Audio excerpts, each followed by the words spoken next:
Well, you know the feeling. When you first walk through the door of your house after being away for a little bit, I don't mean an hour or two or even for the workday. I mean, you've been on a trip or visiting family. You shuffle a suitcase up to the door, and while the keys are still jingling from turning the lock, you take a first look at what you left behind. For me, the first thing is the smell. Do the plants need water, or are things getting maybe a little dusty? Perhaps some spices we got from H Mart have doused the air with their aroma. And then I look around and I usually see the last things I did before I left. If it was a harried departure, maybe there's an empty cup on the counter, or some last clothes siphoned out of the bag to lighten the carry and dropped across the back of a chair. Often there's laundry, but now parched on the rack, or once fresh from the dryer on a clump in the bed. I could get to that later when I got back from my trip, and it made sense to prioritize the journey. You never know with kids what last-minute thing will come up in the precious window of lag time allotted to getting on shoes. Or, to be honest, for the adults in that time, for that matter. Life is full of surprises that airlines have no protocol to delay for. Sometimes you just gotta go. And the things that are important but less urgent make their way to the bed or the chair to be taken care of later.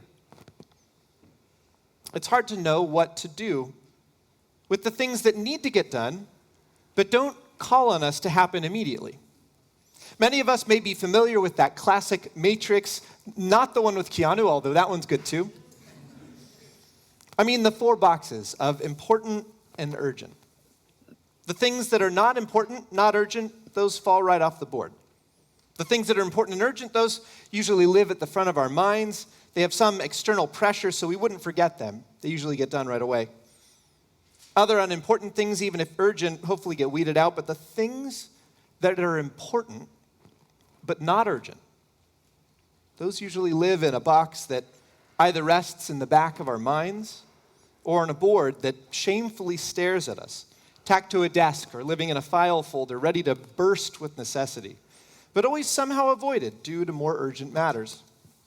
Like the telltale heart, it thumps beneath its cover, only to us. And we know we should do something. There's a fear of when the hens will come home to roost, and perhaps it'll be an urgent problem then, but for now, there's 7 other things calling our attention, and they seem pretty important too. When exactly do we get to those important things that never seem to boil over?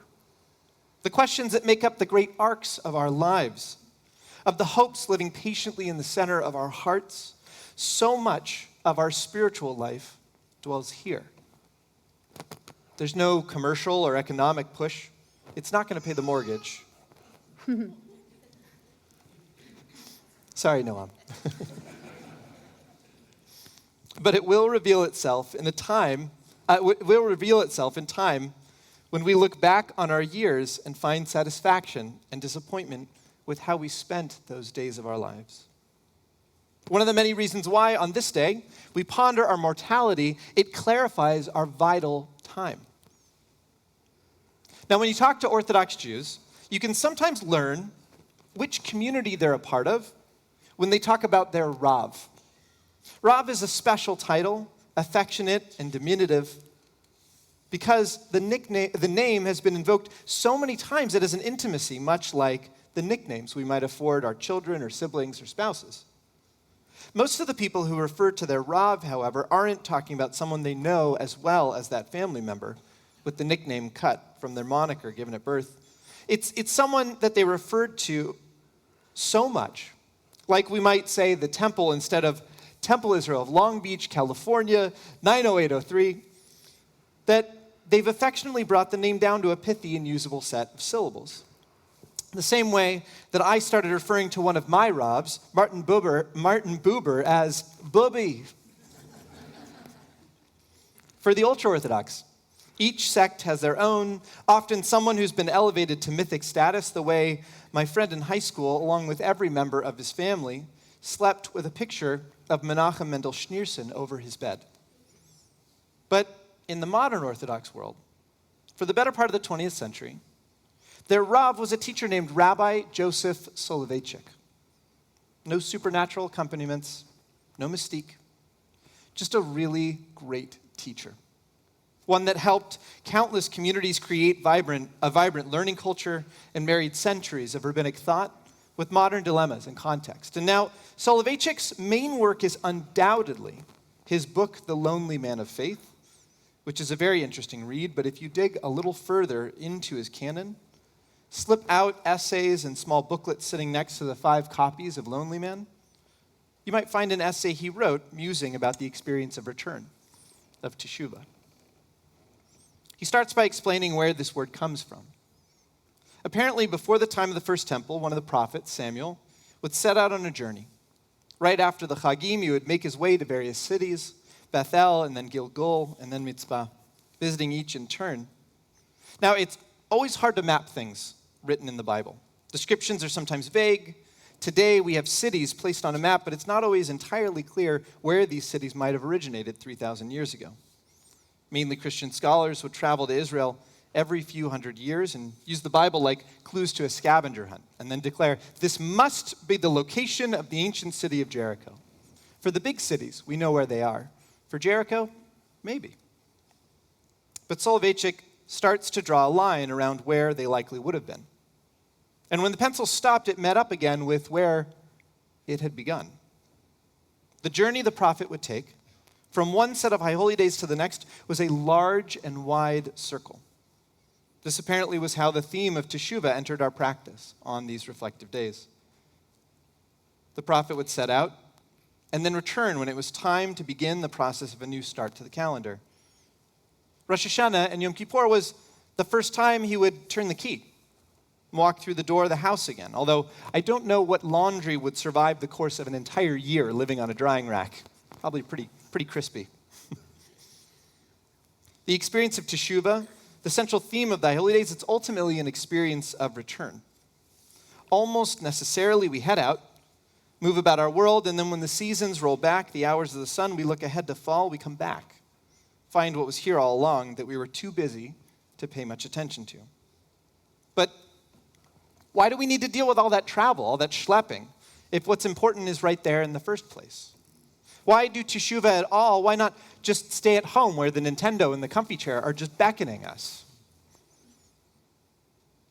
In the classic Jewish form, I'd like to address this with a joke.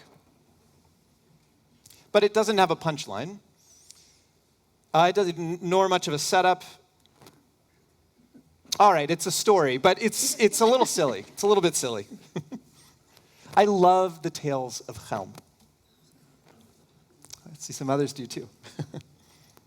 Not only because they're goofy, but in the way that Jewish folk tales do, they teach how Jewish thought works. Chelm is a town that's the butt of a number of jokes, a village of people that take themselves quite seriously, but from the view of the listener, they're a bunch of fools, trying to go about the daily challenges of life, often discovering that their solutions only cause more trouble. This particular story follows the humble experience of Shalom, who decides to improve his lot in life. He wakes up one day to discover that it needs a little polish. So he makes his preparations to go out into the great world beyond to see what it has to teach him. He packs up a sack with enough to keep him going for the better part of a week, some extra socks, and his warmest jacket in case the nights get cold. He even decides to polish his shoes, which have seen better days, but steadily get him to where he needs to go, safely and without too much squeak. Shalom turns to his family and kisses each of them, letting them know that he might be gone for a little while, but that he'll return with stories of exotic adventures. He takes his first steps down the dusty road, and as always, his shoes carry him comfortably to where he's going. The road's quiet, not many people traveling to or from the town of Chelm, and so Shalom meets no travelers while he makes his way to where the road will take him. Before long, he's noticed that his mind has wandered, and it's already getting dark. In those days, one didn't travel at night. There were wild animals and thieves and perhaps even ghosts, ready to take advantage of a weary traveler, so he set up for the night, rolled out his blanket, and before closing his eyes, set his shoes in the direction that he had come from. You can see where this is going. So that in the morning he would know which way not to go as he continued his trek. In the morning, the morning came with a tap of sunlight on his shoulder, and Shalom rose with the late dawn. As he packed up, slipping on his shoes, he set off in the direction that they took him, that they directed him. Now, for anyone keeping track, you'll have noticed that the shoes were first intended to tell him where he had come from, and now he had mistakenly put them on and taken them to tell him where he was going. So it was only a matter of time before Shalom came upon a small village and with great excitement told himself, "A new town. I wonder what wonders might I find here?" And sure enough, as he came through the main street, he was surprised to discover it looked a lot like the one he had come from. Same shops, people even greeting him warmly, almost as if they knew him. When he turned off the center street, he also found a house that looked just like his, and inside a family that welcomed him, gave him a seat of honor at the dinner table. Shalom stayed with this family, who he quite enjoyed getting to know, for the better part of a week, until he started thinking about his own and how they'd be worrying about him. He had to get back before Shabbat. So sure enough, he repeated the same journey, took off down the road again, and in the morning confused his shoes for the wrong direction, and returned again for the second time to the small hamlet he had all too familiar. For years on, he would continue to tell his family and friends about his amazing journey, where not far from here, another village had the same people, living the same lives, but how much better home was nonetheless. Puzzled, but seeing the change in their beloved Shalom, his family would simply nod and listen, convinced that he did maybe see another family in another village, another world, but knowing for sure that he and they loved him just a little more after making the voyage and then coming home. Now, I think we could hear this story and think it's a reminder of how much we already have to appreciate in our lives, and I think that's one of the things that we can learn from this little vignette, but there's more there to offer as well. It's a nice idea to think that Shalom had such abundance, but I wonder what he would have taken to heart without his ostensible time away. Embedded in this yarn is the reminder to us that whether by choice or simply by unavoidable circumstance, we will journey away from home, away from the familiar, and that we should. It's a good thing. We all have reasons driving us out in the morning to face the world, and were we not to go, it's likely we would face a similar journey of emotional distance at home, feeling unsettled without unsettling anything. We journey even without this choice, the road moving to us if we don't rise up to meet it. Anyone with a teenager knows this. And on the High Holy Days, the shoes point us back to home, to that place that's familiar, and it gives us a chance to explore it and find it anew. Some of us will come back to find that that place is spotless, scrubbed clean, and in need of little repair from the neglect of days busy with other activities and chores, and many of us will find it in disarray, ready for a vacuum and a fresh coat of paint. I think that one of the reasons why so many of us avoid cleaning up, even on the Holy Days, when we might be going through the actions and the rituals, but without really looking to where these things point us, our real selves, our desires, our celestial course reviewed, is that it seems like too indulgent. To turn up the volume of our souls, to listen for a little while, this is something just for gurus and lost travelers. It's so easy to push past this marker and keep going without this audit. For those of us with a lot on that important and urgent list, it can seem also like the right triage. But I really worry about those of us who don't afford the time to stop and review the things that are important, but they won't blow your door down or ding the way Outlook does when your boss or customer wants yet another thing from you. The active, rather than reactive course of a personal life requires this time. Whether it's at services or on a trek through the mountains.